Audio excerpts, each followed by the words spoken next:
যোৱা দুদিন ধৰি মই শিৱসাগৰ আৰু চৰাইদেউ জিলাৰ বানাক্ৰান্ত ৰাইজক সাক্ষাৎ কৰিছোঁ। অহাকালি ভাৰত চৰকাৰৰ মন্ত্ৰী জে.পি. নাড্ডা ডাঙৰীয়াও আহিব আৰু আমি প্ৰচেষ্টা কৰিছোঁ যে বান আক্ৰান্ত ৰাইজক কেনেকৈ আমি সহায় কৰিব পাৰোঁ।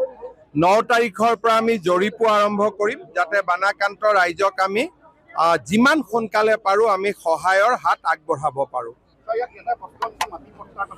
এইটো বানৰ লগত সম্পৰ্ক নাই। পলসনি গাঁও আছে, এখন VGR হয়, গতিকে এটা প্ৰচেছৰ মাজেৰে আমি কৰিব লাগিব। বসুন্ধৰা 4ত তাৰ ব্যৱস্থা ৰখা হৈছে।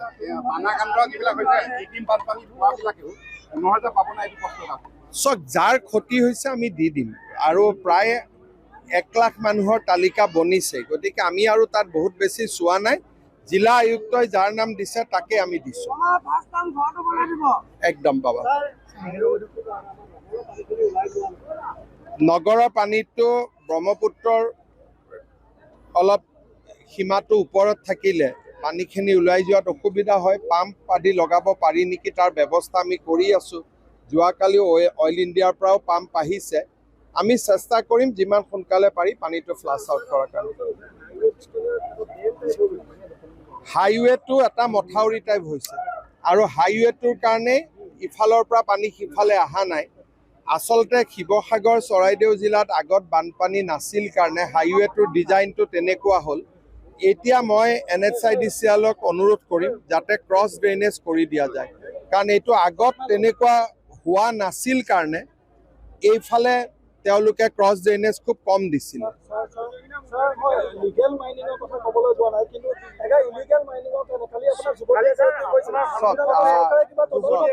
মই এটাই কথা কৈছোঁ, তাতে যিমানখিনি ৰাইজ আছে সকলো ৰাইজেতো তাতে মাইনিঙৰ ওপৰতে নিৰ্ভৰশীল হৈ চলি আছে, যাতে যিখিনি ৰাইজ। গতিকে মই ৰাইজকে কৈছোঁ যে আপোনালোকে সিদ্ধান্ত এটা দিয়ক। তাত এগৰাকী ছোৱালীয়ে কৈছে, বাকী কেইগৰাকী চবেই কৈছে আমি খাম কেনেকৈ। গতিকে এই গোটেই কথাটো যিহেতু আমাৰ শিল নহয়, নাগালেণ্ডৰ পৰা শিল আহে, আমি মাইনিংটো তাতে নাগালেণ্ডতো অসম চৰকাৰে বন্ধ কৰিব নোৱাৰে। আমি ক্ৰাছাৰ কেইটা বিহুবোৰত বন্ধ কৰি দিব পাৰোঁ। গতিকে সেইটোৰ ফালৰ পৰা যদি কিবা লাভ হয় ডেফিনেটলি আমি কৰিব পাৰোঁ। কয়লাওতো অসমততো নহয়, নাগালেণ্ড এখন চৰকাৰ, তেওঁলোক এখন নিজৰ চৰকাৰ। নাগালেণ্ড চৰকাৰে কি নীতি ল'ব কি নীতি নল'ব সেইটো ভাৰত চৰকাৰৰ থ্ৰুদি আমি কথা পাতিব লাগিব। মই বন্ধ কৰি দিম বুলি ক'লে মইতো অসমৰ মুখ্যমন্ত্ৰীহে, কিন্তু অসমৰ ভিতৰত কোনো ইলিগেল তাতে মাইনিং নহয়। অসম ইণ্ডিয়ান গভৰ্ণমেণ্ট বা মই নিজেও গৈ ডাইৰেক্ট কথা পাতিব পাৰিম, কিন্তু বানপানীৰ পৰিৱেশটো খাম কাটক, এবাৰ গৈ কথা পাতিম। এইটোৰ ওপৰততো ডাঙৰ বিজ্ঞানী লাগিব, কাৰণ প্ৰত্যেক বছৰে বৰষুণ হয়, আগত হোৱা নাই, এইবাৰ কিয় হ'ল তাৰ বিষয়ে ছেটেলাইট ডেটা আদি লৈ গোটেইখিনি এইটো এটা ভাল কৰি IIT গুৱাহাটী বা ৰুৰকীয়ে চাই পেলাই ক'ব লাগিব। এইটো যদি আমি ৰাজনীতি কৰা মানুহবিলাকে ইমান সহজে উত্তৰ দিব পাৰোঁ, তেতিয়াহ'লেতো মানে মোৰতো জিঅ'লজিও ছাবজেক্ট নহয়, জিঅ'গ্ৰাফিও নহয়, মই কেনেকৈ উত্তৰ দিম কওক। মইতো ৰাজনীতি বিজ্ঞানৰ ছাত্ৰী। ডেফিনেটলি অধ্যয়ন কৰাটোতো মেইন কাম, কিন্তু অধ্যয়নৰ ৰিজাল্ট কি ওলাব সেইটোতো আমাৰ আৰু আপোনাৰ মতে নোলাবও পাৰে। গতিকে আমি বানপানী হৈ যাওক, ভাৰত চৰকাৰকো অনুৰোধ কৰিম যে আপোনালোকে অধ্যয়ন কৰক। নাগালেণ্ডতো বানপানী হৈছে, তেওঁলোকেও অধ্যয়ন কৰিব লাগিব, তেওঁলোকৰোতো অৱস্থা বেয়া হৈ আছে। গতিকে আমি যি মথাউৰি কৰিব লাগে আমি কৰি দিম, খালি ৰাইজে মাটি বাৰীখিনি দিলে হ'ল। কালি নাড্ডাজী আহিব, আমি নেপালী খুঁটিত লৈ যাম।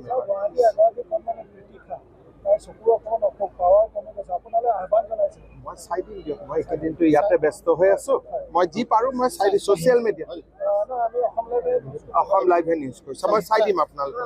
যিসকলক চৰকাৰে আগত 4 লাখকৈ দিছিল, আমি তেওঁলোকক আৰু 5 লাখকৈ দিছোঁ। আজি আমি 15,000 দিছোঁ, 10 তাৰিখে আৰু 10,000 দিম, আৰু 9 তাৰিখৰ পৰা স্থায়ী ক্ষতিৰ পৰিমাণ বা জৰীপ আৰম্ভ হ'ব। তেখেত এখন বেলেগ দ্বীপত থাকে, গতিকে তেওঁৰ লগত কথা 10 লাখ কিয়, মানে আৰু বেছি পাব লাগে। কিন্তু ঘটনাটো হ'ল যে তেওঁ চৰকাৰটো চলোৱা নাই, আমি চৰকাৰ চলাওঁ, গতিকে চৰকাৰৰ কথা আমি বুজি পাওঁ। অখিল গগৈয়ে সাঁতুৰিলেও ভাল কৰি, পানীত সাঁতুৰিলে কাক উদ্ধাৰ কৰিলে, তেওঁ নিজে সাঁতুৰি ফটো উঠিলে, ৰীল উঠিলে, গতিকে তেওঁৰ কথাটো বেলেগ। আপোনালোকে তেওঁ সাঁতোৰা নিউজটো চলালে, কিন্তু তেওঁ সাঁতোৰাই কাক উদ্ধাৰ কৰিলে সেই নামটোতো নোলালে। গতিকে এইটো হ'ল, মইতো মুখ্যমন্ত্ৰী, মইতো ইয়াৰ ৰিলৰ কম্পিটিশ্যন কৰিব নোৱাৰো।